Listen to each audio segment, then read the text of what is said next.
որ ես գիտեմ, որ սիրելի հայրենակիցներ դուք եք հոգնել եւ զզվել արդեն ընդդիմության բարբերաբար կնկնվող ստերից եւ կեղծիքներից, բայց պետք է անդրադառնանք եւ պարզեցնենք ուրեմն ամեն բան, որովհետեւ չենք կարող սուտը անպատասխան թողնել։ Նախ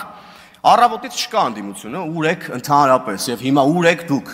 Այդ ձեր հարցերն եկեք Հայաստանի Հանրապետության վարչապետին տվեք, ցեղասպանության մասին եք խոսում, գյուղական ինչ-որ համայնքների մասին գալիս եք, ինչ-որ sense ելույթներ եք ունենում, իբր ահավոր մտահոգված եք գյուղական համայնքների կյանքով։ Եկեք այդ հարցերը վարչապետին տվեք, թե վախենում եք, որ վարչապետը ձեզ քաղաքական իմաստով կտա պատերին, ինչպես որ միշտ։ Դրա համար էլ չեք գալիս այստեղ, բայց ձեզ պատերին տալու բազմաթիվ առիթներ կան եւ բազմաթիվ նաեւ պոտենցիալ քաղաքացիական պայմանագիր խմբակցության падգամավորներ կան, հենց որ դուք դրանից չեք խուսափելու։ Այդ ձեր ստերի պատասխանները դուք պետքա ստանաք։ Հանրապետական կուսակցության ներկայացուցիչները գալիս են ու հələ մի հատ էլ համարձակվում են այստեղ գալ խոսել եւ քաղաքացիական պայմանագիր, ուրեմն կուսակցության իշխանությանը կառավարող թիմին մեղադրել Լեռնային Ղարաբաղում տեղի ունեցածի համար։ Հանրապետական կուսակցությունն իր իշխանության ողջ տարիներին բանակցել է Լեռնային Ղարաբաղը հանձնելու վերաբերյալ։ Այ կապիտուլյանտ Մամիջանյան եւ Աբրահամյան, որ գալիս տեղ խոսում եք։ Ձեր ղեկավարը Սերժը, որ հիմա իր վկան եք որպես տեղ հանդես գալիս, իր ողջ կառավարման ընթացքում ուզում էր հանձնել Լեռնային Ղարաբաղը։ Սրան վերաբերյալ չեք ուզում ինչ-որ մի բան ասեք։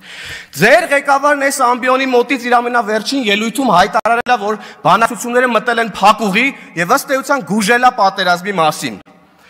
Ու փախել է։ Այ պատերազմից փախած կապիտուլյանտներ, չեք ուզում սրա մասին խոսեք։ Խիեք Հայաստանի Հանրապետությունը բերել կանգնեցնել պատերազմի առաջ ու փախել ստեղից։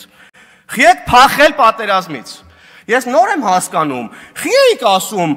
բան, մի խառնվեք Լեռնային Ղարաբաղի ներքին կյանքին, այնտեղ իշխանություններ կան, ազգային ժողով կա, նախագահ կա, մի խառնվեք, մեզ խի էիք ասում։ Նոր եմ հասկանում խի էիք ասում, որ հանգիստ այնտեղ իշխանափոխություն անեք, հանձնեք Լեռնային Ղարաբաղը մեկ ստորագրությամբ, տանեք ինչ-որ մի տիկնիկի նշանակեք նախագահ, հանձնեք Լեռնային Ղարաբաղը։ Սրա մասին չեք ուզում խոսակ, դուք սրա պատասխանը տալու եք, պատմական ընթացքը ձեզանից այս պատասխանները ստանալու է միանշանակ։ Այ կապիտուլյանտներ, որ գալիս այստեղ էլի ճոռո սուտ բաներ եք խոսում։ Ուլը մի հատ էլ էս ամեն ինչից հետո ինչ-որ մի հատ դաշնակ գալիս է, ուրեմն Լեռնային Ղարաբաղից բռնի տեղահանված մեր հայրենակիցների այդ վատ նկարներն է ցույց տալիս, մի կողմում էլ 1915 թվականի ցեղասպանության նկարներն է ցույց տալիս ու ինչ-որ համեմատականներ է փորձում անել։ Այ դաշնակ Հələ մի հատ դաշնակների մասնակցությունը պետք է հասկանալ պատմական այդ ժամանակաշրջանում ինչ ա եղել եւ ինչ դերակատարում են ունեցել առհասարակ 1910-ական թվականներին դաշնակցականները նոր հələ մի հատ եկեք ձեզ թույլ տվեք ստեղ նման հայտարարություններ անել։ Իսկ Լեռնային Ղարաբաղը էլի կրկնում եմ դուք եք լուծարել Դաշնակցությունը եւ հանրապետական կուսակցությունն են լուծարել Լեռնային Ղարաբաղը ու Լեռնային Ղարաբաղից տեղահանված մեր հայրենակիցների նկարները որ բերում եք ստեղ ցույց եք տալիս որ ինչ-որ հուզմունքներ առաջացնեք կտանեք կդաջեք ձեր ճակատներին Ռոբերտ Քոչյանի ճակատին առաջինը կդաջեք որ հիշեք հենց հայլու մեջ նայեք հիշեք որ դուք եք Լեռնային Ղարաբաղի հայ ժողովրդին տեղահանել Լեռնային Ղարաբաղից ու հանձնել եք Լեռնային Ղարաբաղը Հարգելի գործընկերներ, ելույթները ավարտվեցին, կհանդիպենք վաղը։